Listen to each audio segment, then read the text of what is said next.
안녕하세요. 레고팜TV를 운영하고 있는 우리부동산 대표 이무영입니다.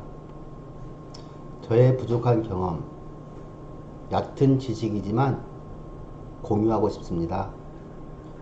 시청자 여러분들과 공감하고 연결된 세상에서 함께하기를 희망합니다. 오늘은 정부 규제 중에서 5년 재당첨 제한 이 부분을 한번 들여다보고자 합니다. 투기과열지구 내에서 정비구역, 조합원 분양이나 일반 분양에 대해서 규제를 하고 있는데, 거래 과정에서 이게 어떠한 위험이 발생할 수 있는지, 어떻게 하면 피해 갈 수 있는지, 내 권리를 어떻게 하면 지킬 수 있는지, 이러한 측면에서 들여다보고자 합니다. 먼저 도시 및 주거환경정비법 72조에는 분양 공고 및 분양 신청에 대해서 언급하고 있습니다. 1항에서 6항까지 6개의 항목으로 이루어져 있는데, 6항에서 5년 재당첨 금지 조항이 있습니다. 먼저 법 조문을 그대로 읽어보겠습니다. 제3항부터 제5항까지의 규정에도 불구하고 투기과열지구 내의 정비사업에서 제74조에 따른 관리처분 계획에 따라 같은 조 1항 2호 또는 제1항 4호 과목의 분양 대상자 및 그 세대에 속한 자는 분양 대상자 신청일부터 5년 이내에는 투기과열지구에서 제3항부터 5항까지의 규정에 따른 분양 신청을 할 수 없다. 중간에 분양 대상자 선정일은 조합원 분양분의 분양 대상자는 최초 관리처분 인가일을 말한다 라고 되어 있네요.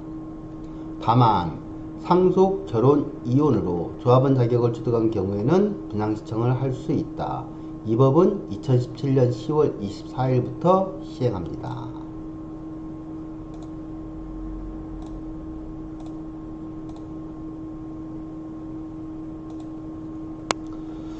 법 조문이다 보니까 많이 딱딱하고 한눈에 안 들어와요. 중간중간에 숫자, 몇 호, 목 이런 걸로 표현이 되어 있잖아요. 그래서 조금 더 읽기 편하게 제가 바꿔보겠습니다. 다시 읽어볼게요. 투기과열지구 내의 정비사업에서 관리처분 계획의 인가에 따라 조합원 분양 대상자 그리고 그 세대에 속한 자는 분양 대상자 선정일부터 5년 이내에는 투기과열지구에서 분양 신청할 수 없다. 두 번째, 일반 분양 대상자 및 그 세대에 속한 자는 분양 대상자 선정일부터 5년 이내에는 투기과열지구에서 분양 신청을 할 수 없다. 예외적으로 상속, 결혼, 이혼 등의 사유로 조합원 자격을 취득한 경우에는 분양 신청을 할 수 있다. 72조 6항에는 세 가지가 들어가 있네요. 세 가지 문장으로 쪼개서 들어가 있는데, 예외 항목을 먼저 볼게요.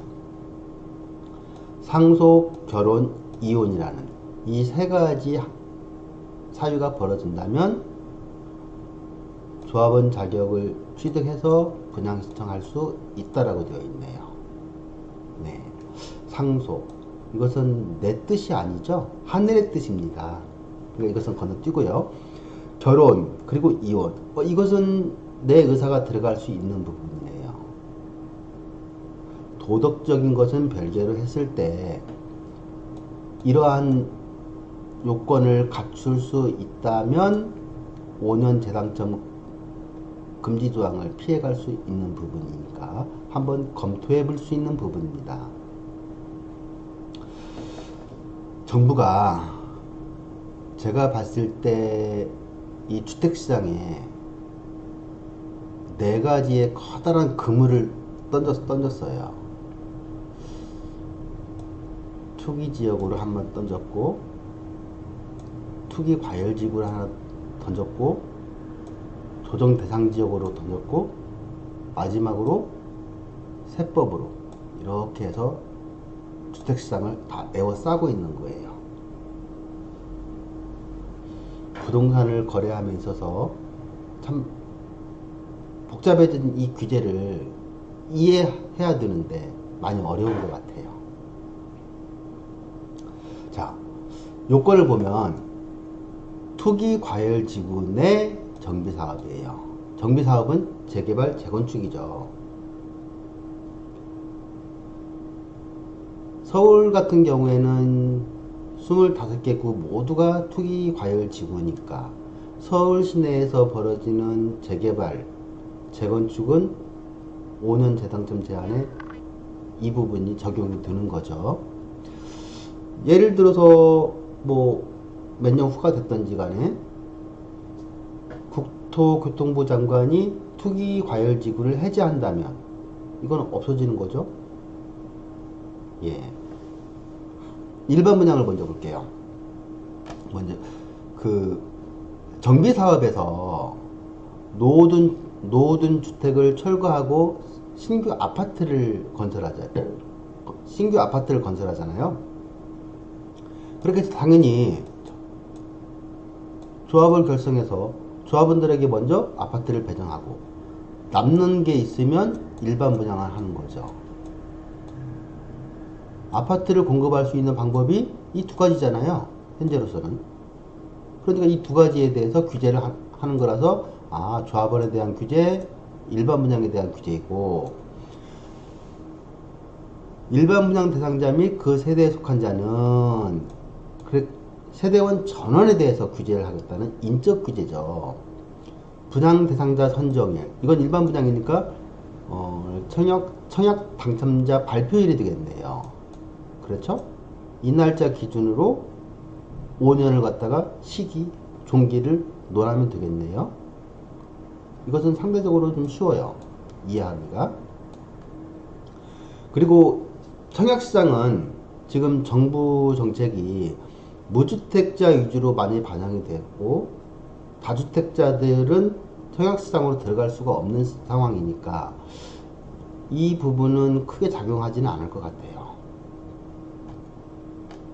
근데 일반 분양자, 조합원들에 대해서는 이 규제가 조합원 분양 대상자 그리고 그 세대에 속한 자는 세대원 전부에 대한 규제를 하겠다는 거고요. 분양 대상자 선정일, 이게 최초 관리 처분 인가일을 말하는 거예요. 그리고 5년 이내니까 최초 관리 처분 인가일이 시기가 되고요. 쭉 흘러가서 타 정비구역으로 갔을 때 5년이 된, 여기가 종기죠. 최초 관리 처분 인가일부터 다음번 종기가 되려면 정비구역을 바뀌었을 때 분양시청 마감일이 되겠네요. 이것도 전제조건이 있습니다. 2017년 10월 24일부터 법이 시행됐으니까 시간이 흘러간다고 보면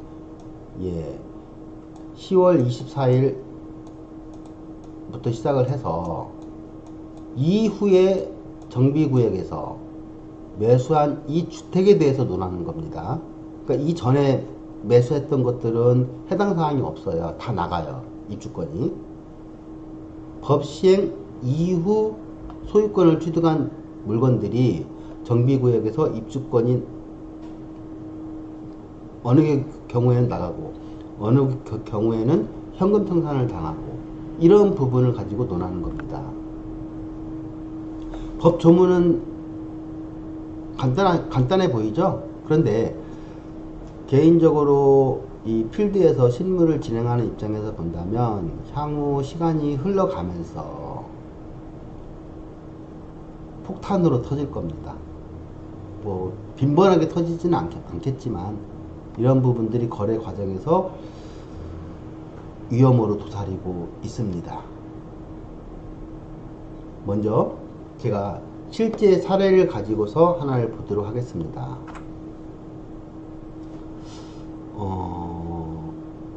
어떤 재개발 구역이 있어요. 재개발 구역에서 분양시청 마감이 2018년도 4월 6일에 분양시청이 마감되었고 그 이후에 이 빌라에 대해서 매매 거래가 이루어졌어요. 5월 20일. 그리고 7월 12일에 관리처분 인가 신청을 했어요. 그리고 이 매매 계약권에 대해서 8월 13일에 매매 잔금이 치러지고 소유권이 이전되었습니다. 소유권이 이전되고 바로 이제 그 조합원 명의 변경을 해야 되는데, 이 경우에는 9월 초에 조합원 명의 변경을 했어요. 근데 이 정비구역은 굉장히 사업이 빨리 갔어요. 저렇게도 사업이 빨리 가는구나. 관리처분 인가신청이 7월 12일에 이루어졌는데 9월 19일에 관리처분 인가가 났고, 추석 연휴 때문에 바로 그 다음 주 9월 27일에 관리처분 인가 고시가 떨어졌어요. 관리처분 인가 고시는 행정처분입니다. 그래서 조합원들에 대해서 입주권 확정이 이루어진 때죠. 관리처분 인가는 결제 등 부분이고요. 인가권자에 대한 결제가 됐다는 뜻이고요. 네. 그런데 9월 19일 하루 전에 9월 18일 날 제가 전화를 하나 받았어요.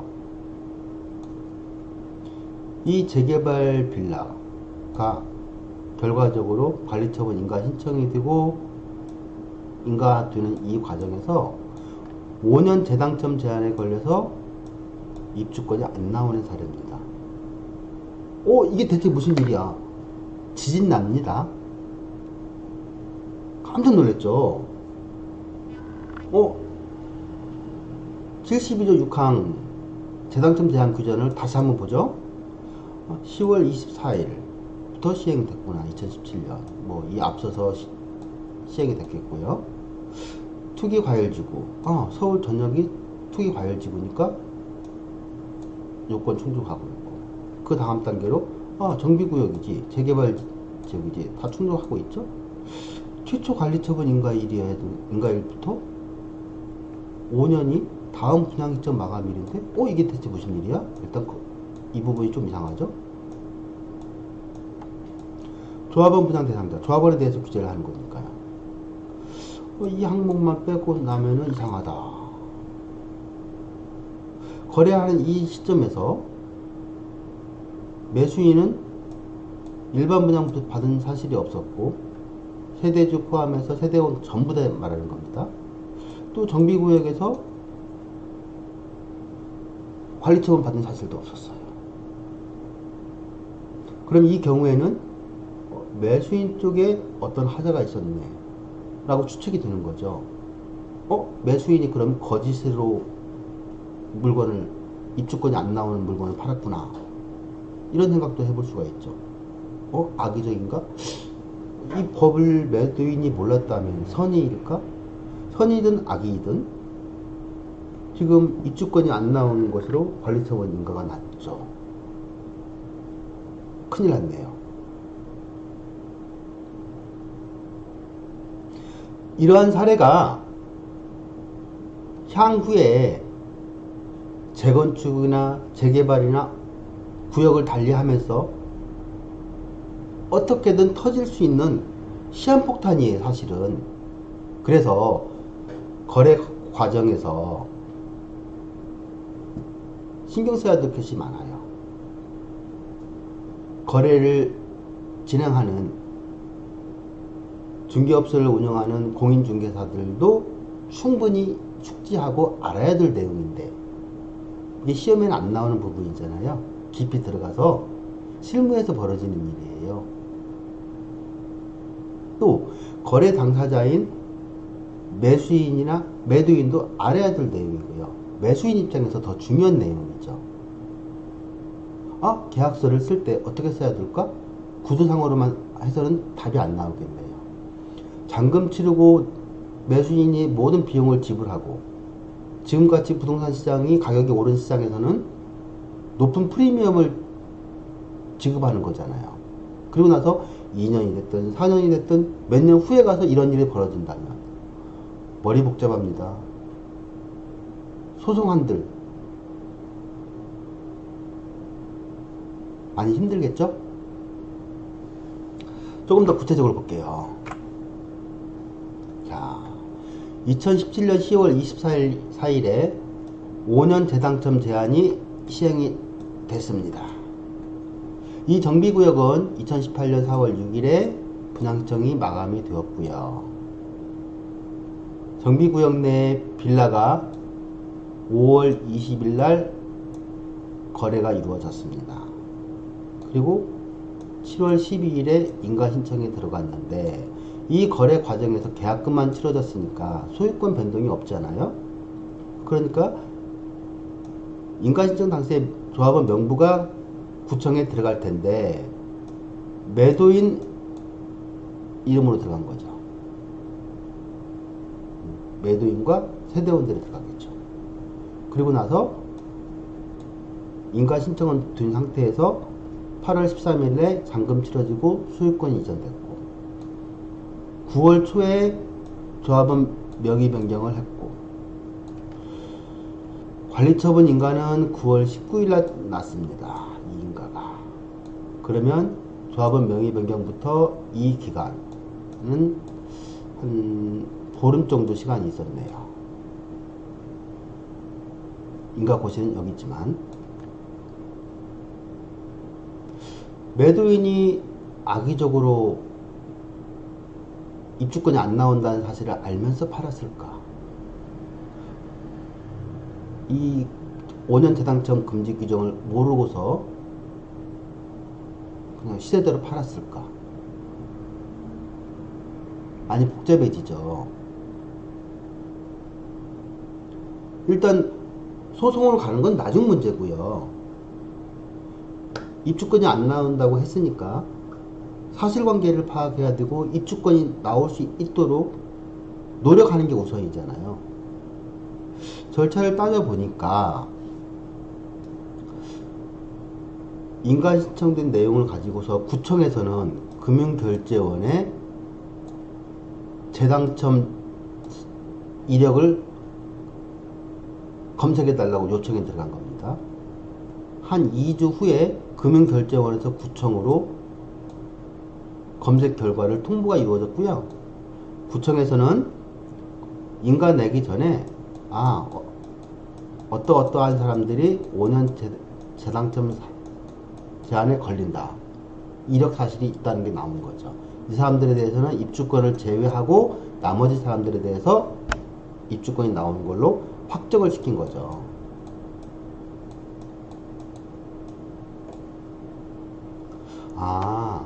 실무적으로 그러면 인가권자도 내용을 모르니까 금융결제원에 당첨 사실이 다 보이는구나.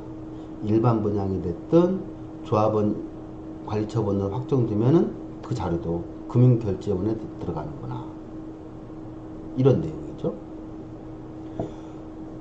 또 조합에서는 구청에 인가 신청할 때 이 조합원 명부에 소유자도 있지만 주민등록 등본을 받아서 세대원들까지 다 함께 집어넣습니다. 그러면 이 금융결제원에서 전산조회를 할 때 세대주 포함해서 세대주와 세대원들 전부에 대해서 당첨 사실을 확인하는 거죠. 시스템이 이렇게 흘러가고 있구나.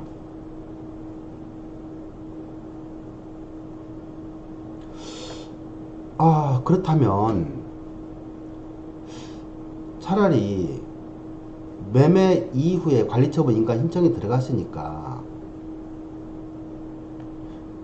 인가 신청 전에 매수인 앞으로, 매수인은 일반 분양 받은 사실도 없고 관리처분 받은 사실도 없으니까 매수인 앞으로 바꿔치기 해서 들어갔으면 참 좋았겠다. 아니면 잔금이라도 좀 땡겨서 8월 13일이 아니라 이 앞서서 잔금을 치르고 조합원 명의를 바꿔서 전산조회가 들어갔으면 어땠을까? 9월 초에 조합원 명의 변경을 했으니까 9월 초에라도 조합에 빨리 조합원 명의 바꿔서 구청에 넣어달라고 했어야 되는 것은 아닌가. 5만 가지 생각이 다 드는 거죠.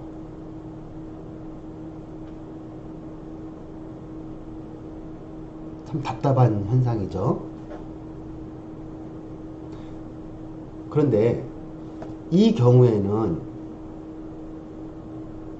참 운 좋게 입주권이 나오는 걸로 결론이 됐고요. 또 중간에 착오가 있었어요. 사실관계를 조금 더 파악을 해보니까 매수인 입장에서 조합을 몇 번이나 방문했겠습니까? 구청도 방문해보고요. 여기저기 수소문 해보고요. 전문가들한테 법률적인 조언도 구했을 거고요. 잠이 안 왔을 거니까. 사실관계가 여기서 튀어나온 거예요. 2017년 10월 24일에 5년 재당첨 제한이 시행이 됐는데 우연찮게 매도인의 세대원 중에 한 사람이 2017년 11월 9일 이거 며칠 차입니까 대체? 보름 정도, 이 정도 사이에 일반 분양부 받은 사실이 드러난 거예요. 헐. 그러면 이 뒤쪽에서의 이 절차는 다 필요가 없는 거잖아요. 아, 여기서 벌써 끝났구나예요. 이 거래 자체가 입주권이 나오지 않는 청산받아야 될 물건을 갖다가 프리미엄을 놓고 거래를 둔 겁니다.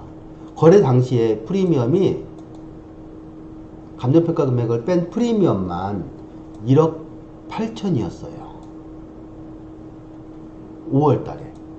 그리고 9월 달에 한 4개월 뒤에 인간날 이 시점에 가서는 프리미엄이 3억 2천까지 갔었습니다. 그러고 나서 입주권이 안 나온 걸로 결정이 되니까 3억 2천이라고 하는 프리미엄이 없어진 겁니다. 큰 사건이었죠.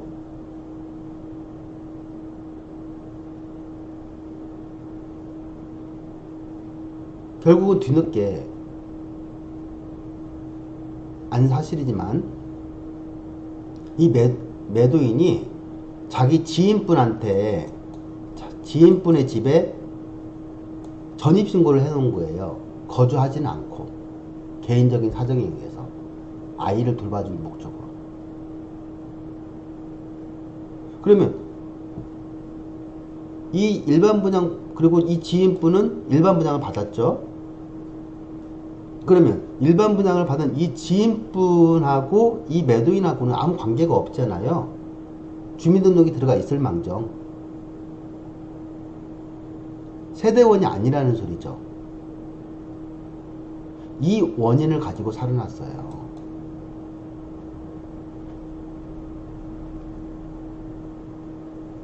그리고 조합에서도 조합원 명부가 구청에 인가신청 들어갈 당시에 매도인 앞으로 들어갔는데 이 매도인의 이 지인분하고는 아무 관계가 없잖아요. 이 주민등록 등본을 떼보면 동거인으로 나오죠. 세대원이 아니라. 동거인 부분은 빼야 되는 거예요. 구청에 자료를 넘길 때. 근데 구청에서도 실수가 나온 거예요. 조합에서도 구청에 인가 신청을 할 때 실수가 나온 겁니다. 결국은 조합도 전문가들이 아니네요. 예. 따라서 이 경우에는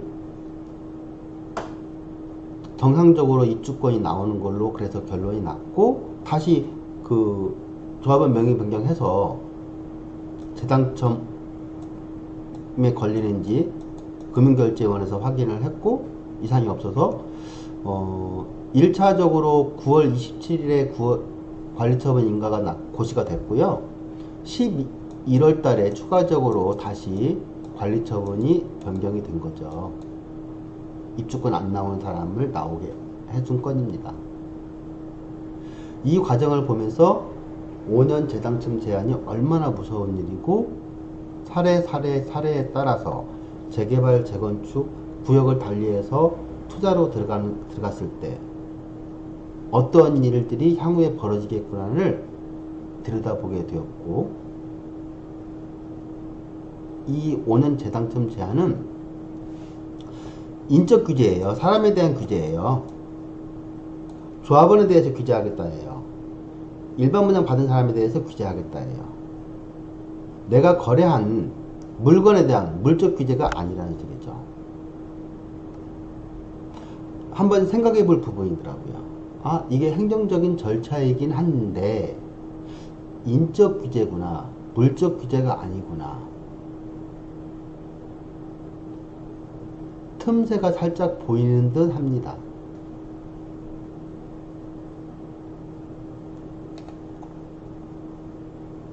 그 부분을 한 번 더 생각해 보세요. 공공연하게 얘기는 못 하겠어요. 자, 5년 재당첨 제한이 얼마나 무서운지를 사례를 통해서 설명을 드렸고요. 자, 보시죠. 아, 투기 과열 지구 내에 있는 재개발, 재건축을 거래할 때 조심해야 되겠구나. 그러면 5년을 계산할 때 시기가 언제이고 종기가 또 언제일까요? 이 경우에, 이 사례의 경우에는 분양시청 마감일 전에 일반 분양을 받았고 분양시청 마감일을 계산으로 해서 금융결제원에서 이력사실을 돌렸네요. 이 기간이 결국은 우연찮게 한 15일밖에 안 나왔고요. 아, 이런 사례도 나올 수가 있네요. 전제 조건은요, 다시 한번 강조드리지만 2017년 10월 24일부터 투기과열지구 내에 있는 재개발 조합원 물건, 재건축 조합원 물건을 매수한 사람들이 향후에 관리처분이 들어갈 때 벌어질 내용입니다. 그러면 관리처분이 벌써 나온 물건들은 아무런 이상이 없다는 소리고요. 그러면 정비구역에 내가 투자를 들어간다 할 때 사업 절차를 필히 봐야 되겠네요. 예를 들어 가지고 사업의 초기 상태에 있는 데는 보통은 이제 추진위원회가 초기 상태죠. 지금은 추진위원회 상태에 있는 정비구역들도 가격이 만만치 않던데, 제가 봤을 때는 그렇지 않아요. 추진위원회 상태에서 관리처분까지 가려면 기간이 오래 걸립니다. 뭐 10년 못 오는다고도 하겠지만 부동산 시장이 항시 상승시장만 있는 건 아니잖아요. 하락시장도 있는 거니까 커다란 기회비용도 고려할 부분이고, 그래서 이 부분 어찌되었든 추진위원회 상태에 있을 때는 5년 재당첨 제한이 신경 쓸 내용이 아닙니다. 그런데 조합 단계에서부터는 신경을 써야 돼요. 실질적으로 사업 시행 인가가 나고 나서 분양시청 마감일까지는 이 기간이 4, 5개월밖에 안 걸려요. 4 내지 5개월. 그러면 조합 설립되고 어느 정도 기간이 지난 데들은 필히 튀어나올 수가 있는 겁니다. 그러면 처음에 내가 정비구역 내에서 입주권을 받았다. 처음 받았다. 그럼 이 날짜가 기준이 돼서 5년을 논하는 겁니다. 5년 내에 다시 분양시청 마감일이 이제 구역을 달리했을 때 얘기죠. 분양시청 마감일이 돌아오는지를 5년을 논하는 부분이 있고요. 2, 3년 전에 예를 들어서 일반 분양을 뭐 이 정도 구간에서 받았다. 그런데 내가 가지고 있는 정비구역이 사업시행 인가나고 분양시청 마감이 다가온다. 그럼 이 기간이 3, 4년이 될 수도 있는 거고요. 사례가 너무 다양하게 발생할 수 있어서 결과적으로 5년 재당첨 제한에 대해서 위험을 없애려면 조합 설립 단계에 있는 정비구역 관리처분 인가일 이때까지 이 구간 내에 있는 사업 절차에 있는 데들은 항시 따져야 되는 겁니다. 그러면 무엇을 확인하면 될까요? 인적 규제라서 매도인에 대한 인적 규제이고 매수인에 대한 인적 규제라고 했죠. 그리고 정비구역 내 조합원 분양 내역이 있는지 일반 분양 받은 사실이 있는지를 검토하는 거죠. 그래서 거래 과정에서는 계약서를 쓰는 데 있어서 굉장히 중요한 부분이 특약을 어떻게 작성할 것이냐. 매수인과 매도인 또 세대원을 모두 포함해서 주민등록 등본을 확인하고 향후에 잔금 이후에 3년 4년 후에 만약에 청산되는 일이 벌어진다면 거기에 대해서 어떠한 책임을 누가 지겠다든지 이런 내용은 들어가 있어야 되는 겁니다. 등기부에 올라가 있는 것도 아니고 내용이 안 보여요. 거래를 성사시키는 공인중개사도 그 내용을 몰라요. 매수인도 당연히 내용을 모르죠. 그럼 최소한 매수인의 자격은 본인이 알 거니까 양도인 쪽에 주민등록 등본상에서 세대주, 세대원들의 이력은 확인을 해야죠. 그 이력 내용이 계약서상에 들어가 있어야만이 향후에 책임을 묻죠.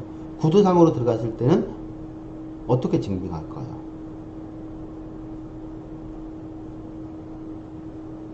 아주 중요한 내용입니다.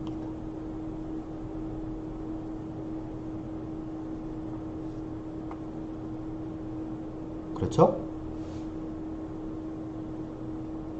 이 건을 제가 경험하고 들여다보는 과정에서 5년 재당첨 제한에 대해서 얼마나 이게 강한 규정이고 정부에서 무엇을 원하는지 이런 부분들을 충분히 이해하게 되었고요. 거래 당사자들은 이 위험을 방어하기 위해서 신경을 많이 쓰셔야 되겠다라는 취지로 이 내용을 준비했습니다. 내용이 마음에 드셨다면 좋아요와 구독하기 부탁드리고요. 따라서 충분한 안전장치 하셔야 되고요. 더 궁금한 내용이 있으시면 댓글 달아주셔도 좋고요. 아니면 전화 주셔도 충분한 답변을 제가 해드릴 수 있습니다. 지금까지 시청해주신 여러분 고맙습니다. 감사합니다.